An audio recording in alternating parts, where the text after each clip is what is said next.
سلامتی ہے ان آنکھوں پہ جو ہدایت پہ نظریں جمائے بیٹھی ہیں، ان کانوں پہ جو ذکر خیر کے منتظر رہتے ہیں، اور ان قدموں پہ جو ہدایت کی راہ پہ گامزن ہیں۔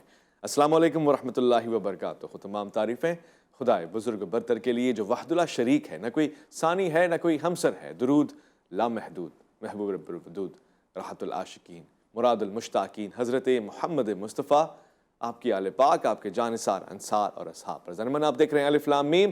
میں آپ کا میزبان محمد اویس ربانی تہہ دل سے آپ کو کہتا ہوں خوش آمدید۔ ایک نیا روز اور ایک نیا واقعہ، ایک عجیب حادثہ، بلکہ میں یہ کہوں گا کہ تاریخ بار بار اپنے آپ کو دہرا رہی ہے۔ اگر نہیں سدھر رہے تو ہم نہیں سدھر رہے۔ عجیب تشدد، عجیب شدت۔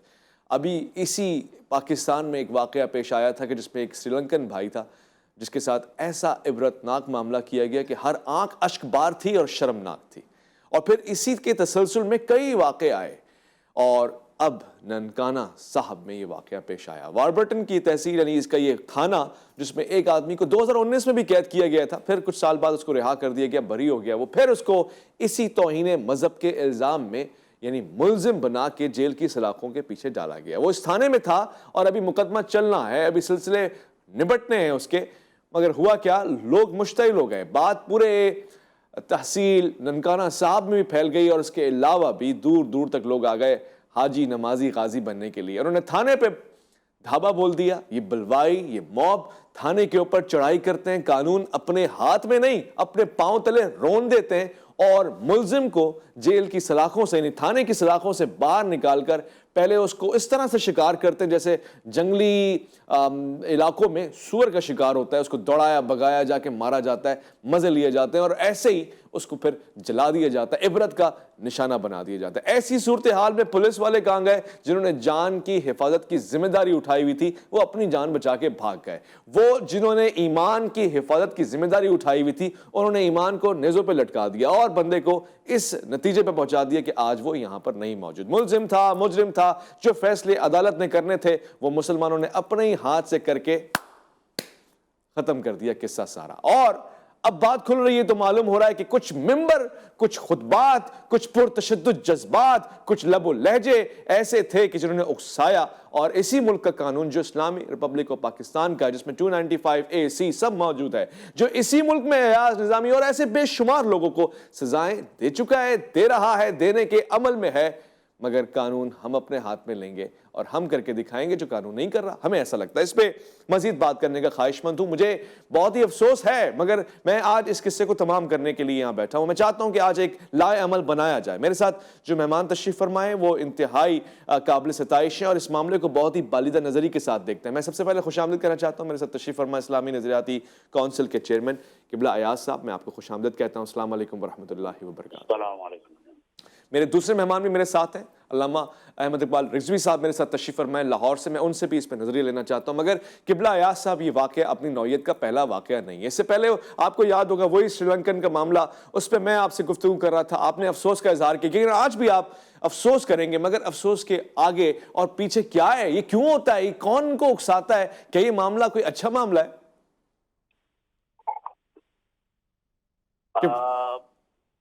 بسم اللہ الرحمن الرحیم۔ بہت اہم نقطہ آپ نے اٹھایا، بہت اہم سوال ہے۔ ہم سب یقیناً شرمندہ ہیں کہ اس قسم کے واقعات جو ہیں یہ مسلسل پاکستان میں ہوتے جا رہے ہیں، اور ایک عوامی اشتعال کی کیفیت جو ہے یہ ختم ہونے کا نام نہیں لے رہی۔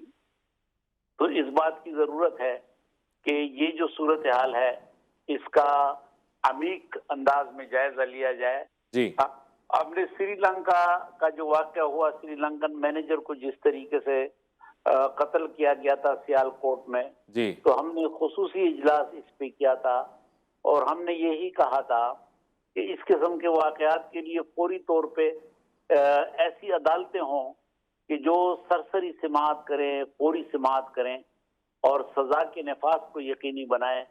پاکستان میں اصل مسئلہ یہ نہیں ہے کہ قانون موجود نہیں ہے، قانون موجود ہے، لیکن اصل مسئلہ جو ہے وہ یہ ہے کہ قانون کا نفاذ نہیں ہو رہا، اور تفتیشی عمل جو ہے وہ اتنا سست رو ہے کہ جب ملزم کو سزا ملتی ہے تو اس وقت تک لوگ جو ہیں وہ اس جرم کی شدت کو اور اس جرم کی نوعیت جو ہے اس کو بھول چکے ہوتے ہیں۔ جی صحیح فرما رہے ہیں آپ، لوگ بھول چکے ہوتے ہیں، مگر افسوس کی بات یہ ہے کہ اس بار قانون بھی ہمیں کوئی خاص عمل کرتا ہوا نظر نہیں آیا، یعنی پولیس والے ہی غائب ہو گئے، اور پھر ایک ایسی کیفیت، میں یہ سن کے عادی ہو چکا ہوں، جی نوٹس لے لیا گیا ہے، نوٹس لے لیا گیا ہے، نوٹس لے لیا گیا ہے، وہ جو ڈی ایس پی ہوتا ہے وہ فارغ، ایس ایچ او فارغ، ڈی پی او تو خیر بہرحال رہتا ہے، پتہ نہیں کیا بات ہے، لیکن یہ سلسلہ اب چل رہا ہے، رکنے کا نام نہیں لے رہا۔ میں قبلہ یا صاحب آپ سے بہت سارے سوال پوچھنا چاہتا ہوں، انتہائی حساس موضوع ہے، اور میں چاہتا ہی نہیں ہوں کہ یہ کیفیت دوبارہ آئے، یا ایسا کوئی حادثہ دوبارہ سننے میں آئے۔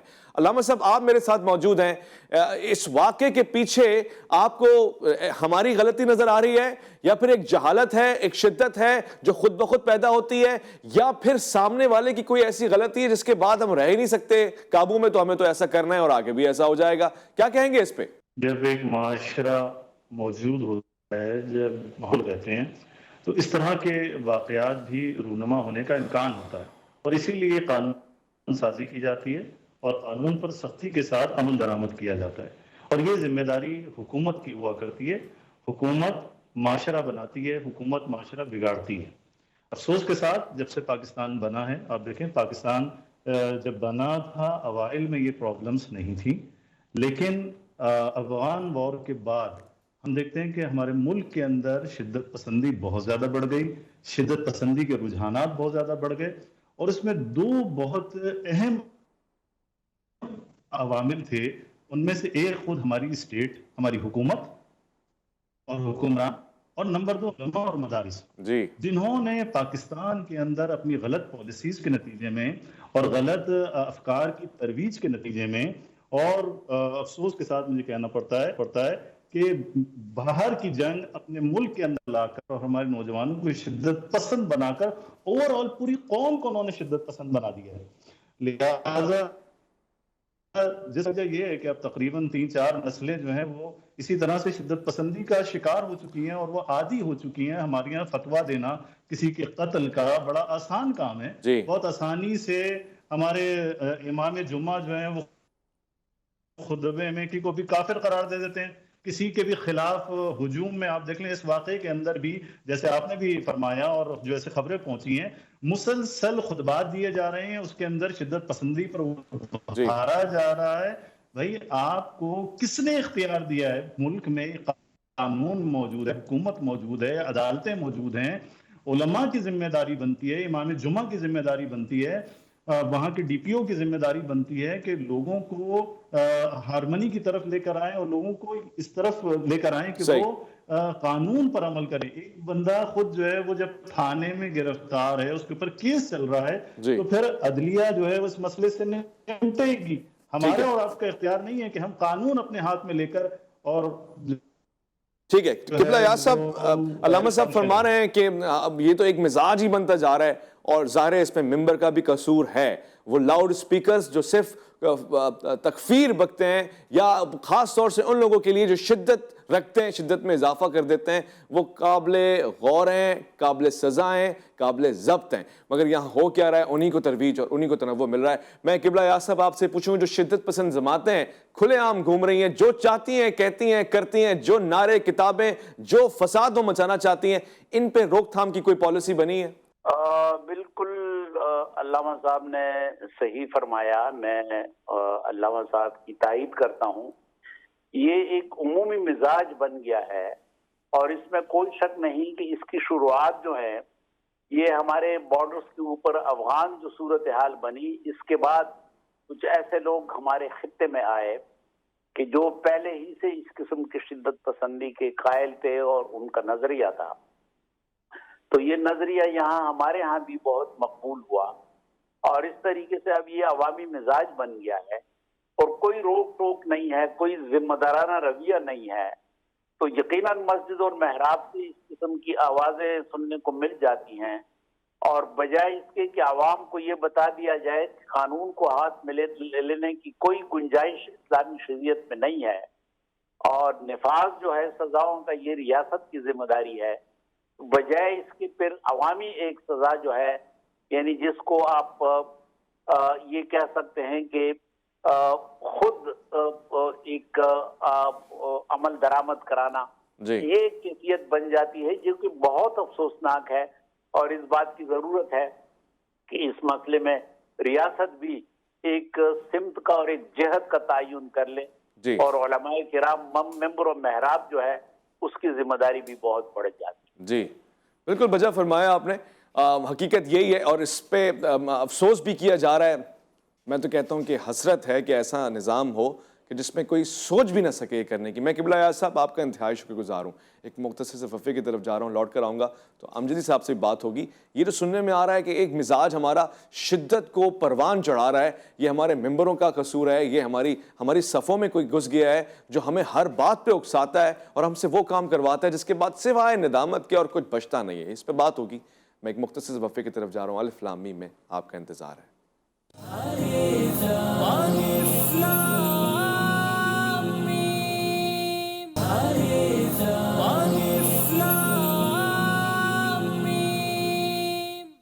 خوش آمدید ظالماً، واقعہ تو ایسا ہے کہ سمجھ نہیں آ رہا کیا کہوں، کیونکہ میں نے 2 3 بلکہ کئی دن اس پہ تفتیش کی، جتنا میں کر سکتا ہوں، جتنی میسر ہے، جتنی میرے پاس اویلیبلٹی ہے، اس حساب سے پولیس افسر کا بیان سن لینا، پھر اس شخص کے جو ملزم ہے اور جو لاک اپ میں تھا اور اب وہ مقتول ہے اس کے گھر والوں کا کیا کہنا ہے، پھر وہ بھی چیزیں سامنے آئی ہیں کہ جی اس نے کچھ کیا ہے کچھ نہیں کیا ہے، یہ ساری چیزیں میرے سامنے۔ مگر اس وقت ظاہر سابق امیر رہ چکے ہیں، تحریک لبیک سے آپ کا تعلق رہا ہے، اس وقت پڑھاتے ہیں، مدرس ہیں اور بڑا ایک گہری نگاہ رکھتے ہیں۔ مفتی مبارک امجدی صاحب یہاں تشریف فرمائے، میں آپ کو خوش آمدید کرنا چاہتا ہوں۔ السلام علیکم ورحمۃ اللہ وبرکاتہ۔ وعلیکم السلام ورحمۃ اللہ۔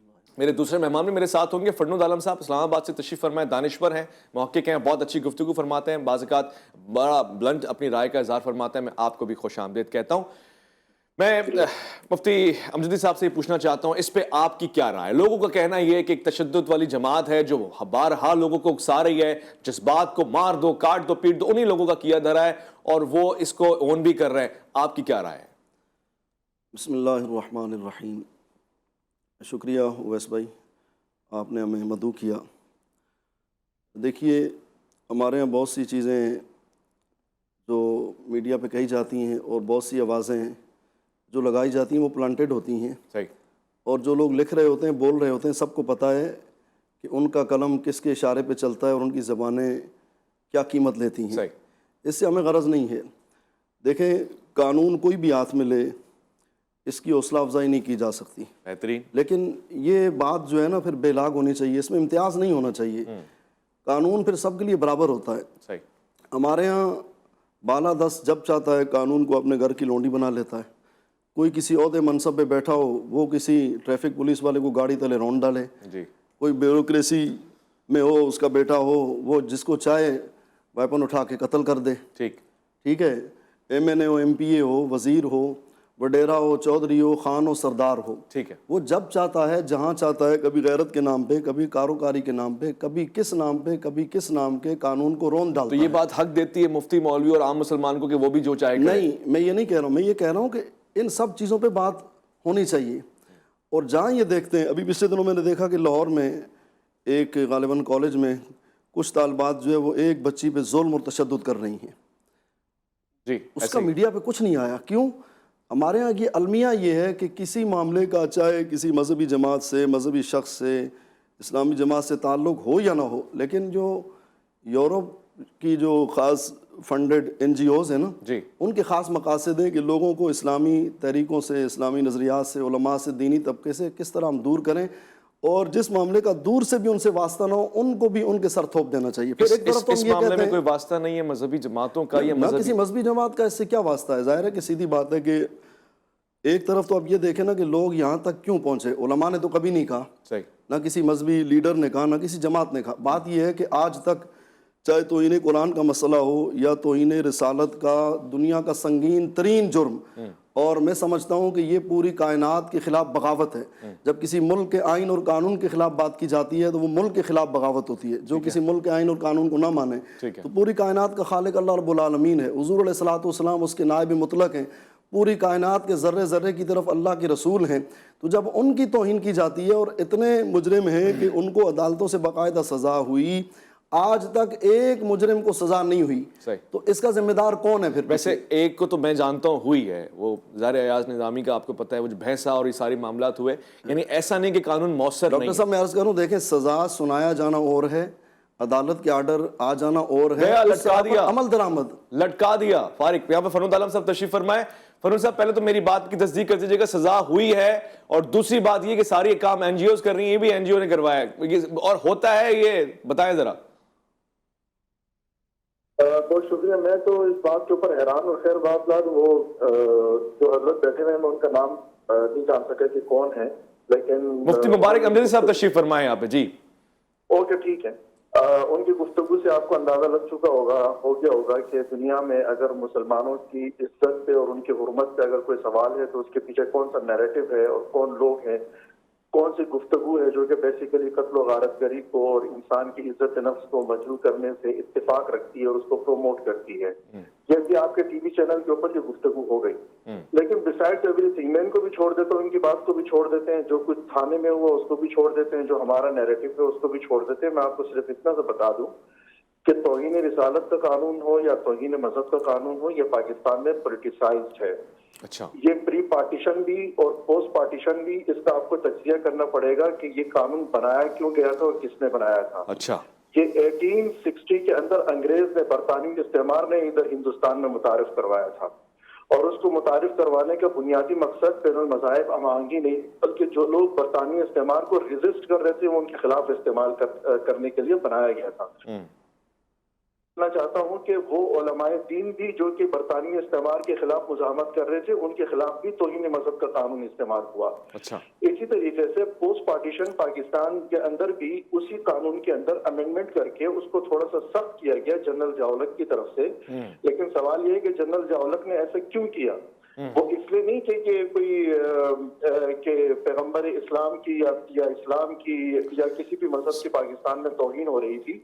مسئلہ یہ تھا کہ جنرل ضیاء یہ چاہتے تھے کہ اپوزیشن میرے خلاف مزاحمت ختم کریں، سیاسی دڑے اور سیاسی دانشور اور جتنے بھی ادیب ہیں ہماری طرف آ جائیں. ٹھیک ہے. تو انہوں نے ایک کرائٹیریا طے کیا، میری بات سن لیں، انہوں نے ایک کرائٹیریا طے کیا کہ جو بھی شخص میرے ساتھ ہے، چاہے وہ غیر مذہبی کیوں نہ ہو، چاہے وہ خدا کرے کہ ملحد ہی کیوں نہ ہو، لیکن وہ بالکل محب اسلام ہے اور محب دین ہے اور محب وطن ہے. ٹھیک ہے. اور وہ شخص جو کہ میرے مخالف کھڑا ہوا ہے، تو چاہے وہ پھر کوئی عالم دین ہی کیوں نہ ہو، وہ اینٹی مذہب ہے، وہ اینٹی اسلام ہے. یہ پاکستان میں ہوا. تو چونکہ وہ پولیٹیسائزڈ ہے، پری پارٹیشن بھی اس کا استعمال صرف ایک روشن فکر طبقے کو جس کو آپ انجوائزیشن کریں، یہ انجوائزیشن نہیں ہے. یہ پاکستان میں بڑے جنون لوگوں کے مسائل ہیں، ان کے سوالات ہیں، وہ اس کے اوپر گفتگو کرنا چاہتے ہیں.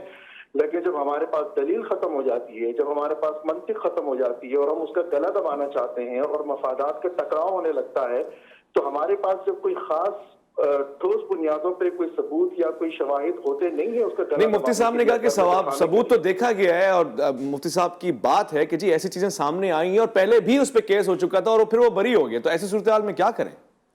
بھائی بندے کو تھانے سے نکال کے اس کو قتل کیا گیا. اور دوسری بات بھی یہ میں کہتا ہوں کہ اب میرا جو میں نے ابھی ڈائریکٹو اسٹیبلش کیا نا، اس کو بھی واپس کر دیں. میں کہتا ہوں کہ یہ پولیٹیسائز بھی نہیں ہے. اچھا. اب اس کیس کے اوپر آ جائیں کہ جو لوگ جیلوں کے اندر پڑے ہوئے ہیں.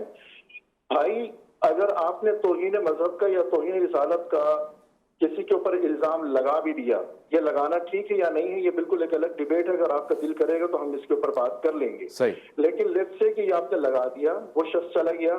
اب کوئی تو میکینزم ہوگا اس دنیا کے اندر عقل اور دلیل کی بنیاد پہ کہ یعنی آپ کسی تیسرے بندے کو بٹھائیں گے، وہ فیصلہ کرے گا، اور اس کا فیصلہ سننے کے لیے ہم دونوں فریقوں کو طے کرنا پڑے گا کہ وہ جو بھی فیصلہ کرے گا ہم مانیں گے.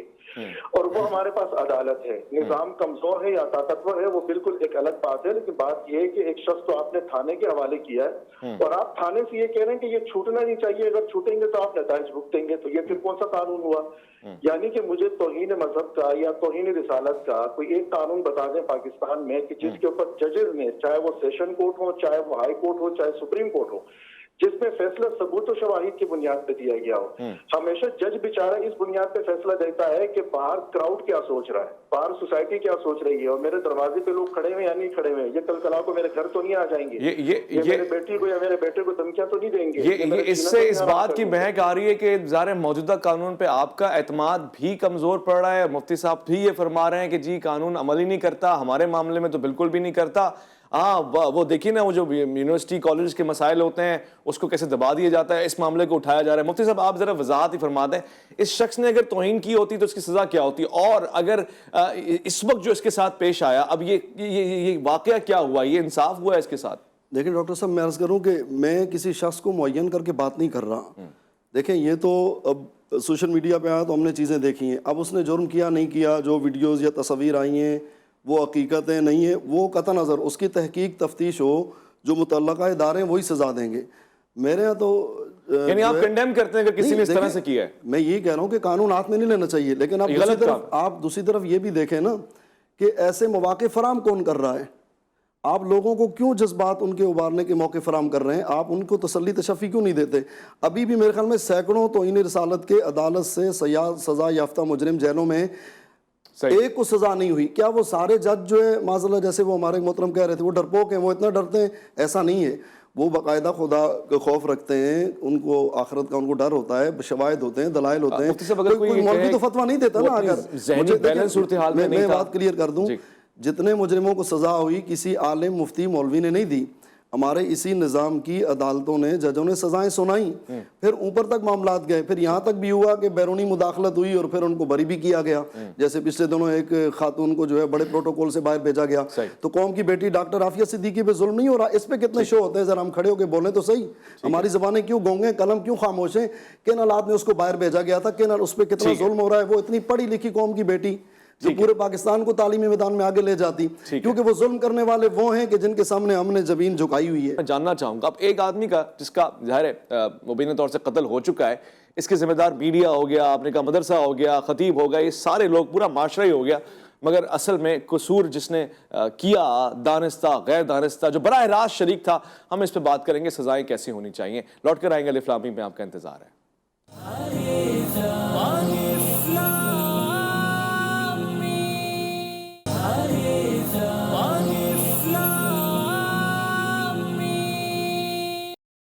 الف لام میم میں خوش آمدید. زینب آپ نے دیکھا ننگانہ صاحب میں یہ واقعہ پیش آیا جو انتہائی افسوسناک تھا, اور پھر دیکھا گیا کہ تھانے کے اندر ہی لوگوں نے دھابا بول دیا. اب نہیں معلوم ان کا عدم اعتماد تھا اس تھانے کے اوپر یا ان قوانین کے اوپر یا تھانے دار کے اوپر, کیونکہ معطل تو ہو گیا وہ جسے ایس ایچ او کہتے ہیں یا ڈی ایس پی کہتے ہیں, مگر رہا وہ تھانہ, وہ قانون, وہ لوگ, وہ مجرم. اور اگر نہیں رہا تو وہ شخص جو سلاخوں کے پیچھے تھا, مجرم تھا, ملزم تھا, اس نے توہین کی نہیں کی, ایک سوال تھا. مگر یہ بھی ایک سوال تھا کہ کیا وہ ذہنی طور سے اویلیبل تھا, یعنی وہ بیلنس سچویشن میں تھا. کسی نے اس پہ بھی تشویش کی ہے, میں اس پہ بات کرنا چاہتا ہوں تفصیل کے ساتھ. فنود عالم صاحب, آپ نے مفتی صاحب کی گفتگو سن لی ہے.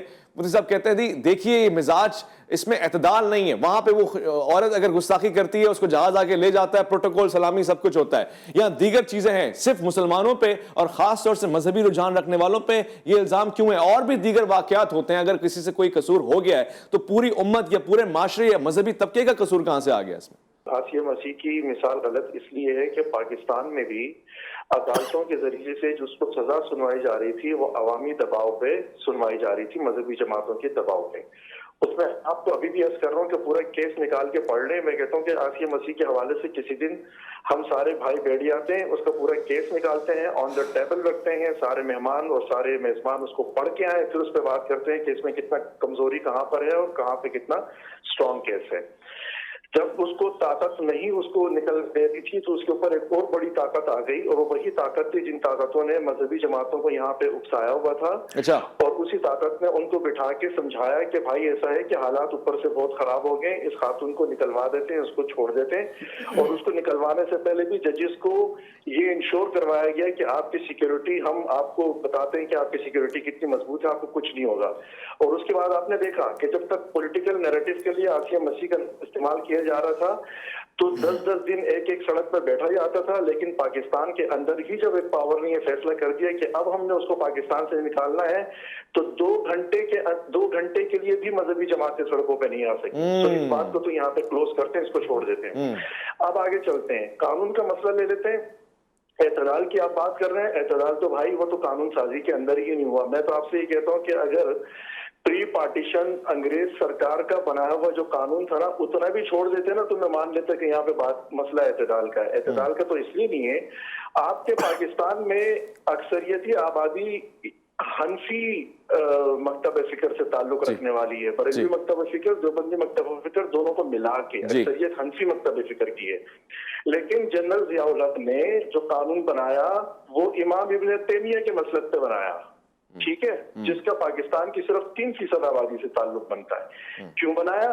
اس لیے بنایا کہ میں پھر یہ کہوں گا کہ مجھے تو امام ابو حنیفہ یا فقہ حنفی کے بھی توہین قانون مذہب کے اندر بھی مجھے کوئی خاص دلچسپی نہیں ہے، لیکن اگر اعتدال کی بحث اگر اس کو بنانا ہے تو میں آپ سے یہ عرض کروں گا کہ اس طرف اس لیے نہیں گئے کہ حنفی قانون نرمی ہے، غیر مسلم نرمی کیا بھائی، میں آپ کو عرض کر رہا ہوں کہ غیر مسلم اگر توہین مذہب کر دے اس کے لیے سزائے موت ہے ہی نہیں، سرے سے ہی نہیں ہے، ایک بات۔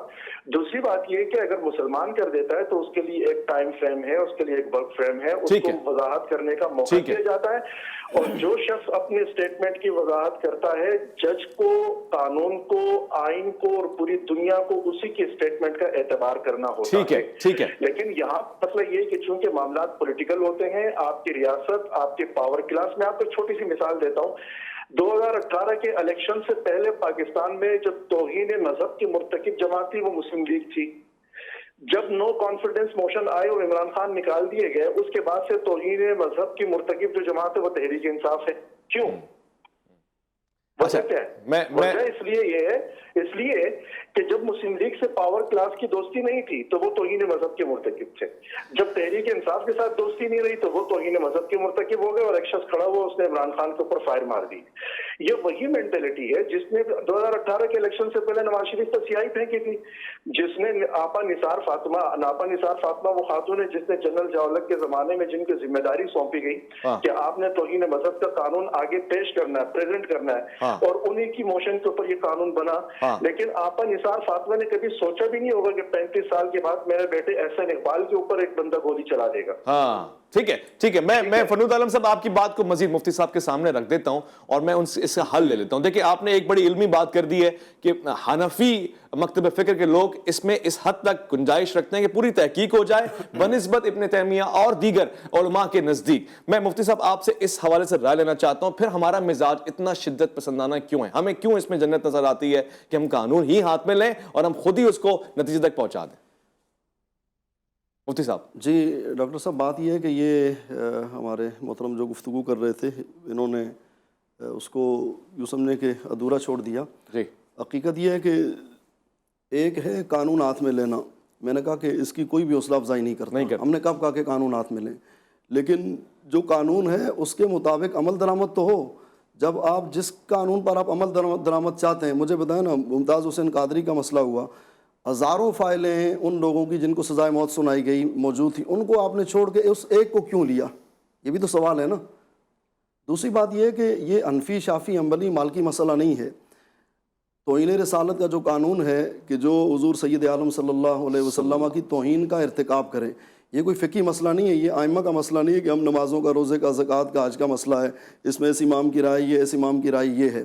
یہ کائنات کے رسول، اللہ کے نائب مطلق رسول اعظم صلی اللہ علیہ وسلم کی توہین کا مسئلہ ہے، اور یہ قرآن سے ثابت ہے، حضور علیہ السلام کے فیصلے موجود ہیں، صحابہ کے فیصلے موجود ہیں، اور امت کے اکثر ائمہ کا، بلکہ سبھی کا اس پر اجماع ہے۔ وہ فقہی جب بحث ہوتی ہے تو کچھ آراء آتی ہیں، لیکن سب کا فیصلہ یہی ہے کہ جو توہین رسالت کا ارتکاب کرے، سنیں، جو توہین رسالت کا ارتکاب کرے، الزام کی بات نہیں ہو رہی، جرم ثابت ہو جائے تو اس کی سزا موت ہے، اس کے لیے معافی کی گنجائش نہیں ہے۔ اس کو نہ صدر معاف کر سکتا ہے، نہ کسی شخص کو اختیار ہے، کیونکہ یہ جرم اس نے رسول اللہ کا کیا صلی اللہ علیہ وسلم۔ حضور علیہ السلام اپنی ظاہری حیات میں جس کو چاہیں معاف کر دیں، جس کو چاہیں سزا دیں، لیکن اب دنیا میں کسی شخص کو اختیار نہیں ہے کہ وہ توہین رسالت کے مجرم کو معاف کر سکے، اور اس کے لیے ہمارے ملک میں قانون موجود ہے، اور بالکل وہ قرآن و سنت کے مطابق قانون ہے، اور اس کے مطابق مجرموں کو سزا ہونی چاہیے۔ لیکن سوال یہ ہے کہ آج تک اس پہ سزا کیوں نہیں دی جاتی؟ آپ کو پتہ ہے باہر سے دباؤ آتا ہے، سارے معاملات ہوتے ہیں۔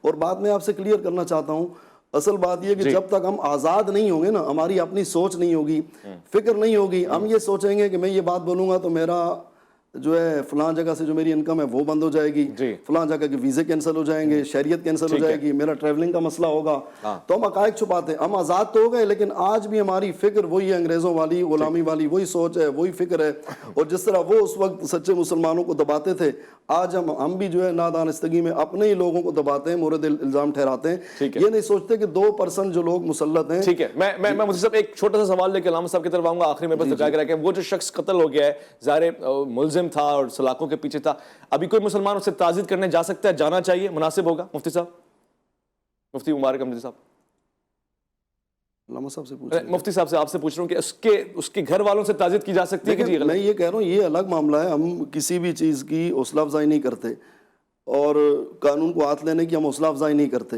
بات یہ ہے کہ آپ آج ہمارے لوگ یہی باتیں کیوں اٹھاتے ہیں؟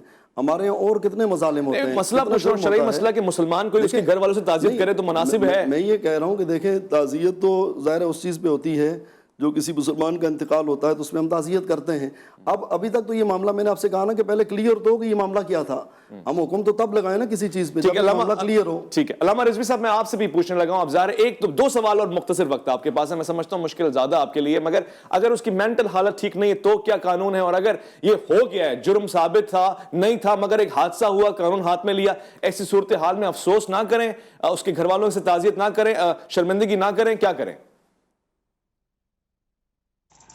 دیکھیں اگر تو اس کا ذہنی توازن ٹھیک نہیں تھا تو اس کے اوپر تو کوئی تکلیف عائد ہی نہیں ہوتی شرعی اعتبار سے۔ ٹھیک، اگر کوئی دیوانہ، کوئی مجنون اگر یہ کام کرتا ہے تو ظاہر ہے کہ اس کو ہم مورد الزام اور تہمت قرار نہیں دے سکتے، نہ اس پر کوئی قانون لاگو ہوتا ہے۔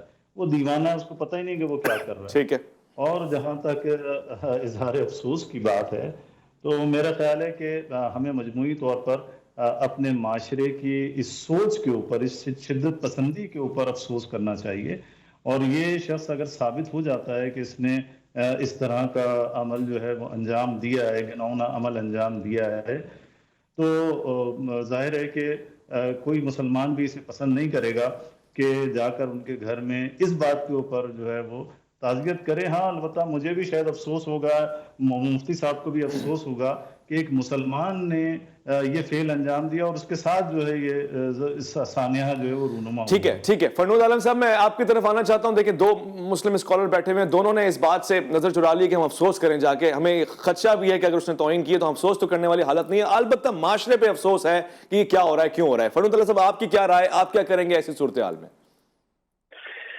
ایسی صورتحال میں جو عدالت کا فیصلہ ہوگا وہ ہمیں منظور ہوگا، اور میں آپ کو یہ بھی بتاؤں کہ اس پاکستان کے آئین میں اور قانون میں بہت ساری شقیں ایسی ہیں کہ جس سے مجھے کوئی اتفاق نہیں ہے، لیکن نظم اجتماعی کے لیے اور سوسائٹی کا پروگرام چلانے کے لیے اور اس میکینزم کو ڈسٹربنس سے بچانے کے لیے میں اس کو مجھے ماننا ہوتا ہے، لیکن مجھے یہ اسٹرگل کرنی ہے کہ ان قوانین کے اندر تبدیلی ہو چاہے وہ مجھے پسند نہ ہو۔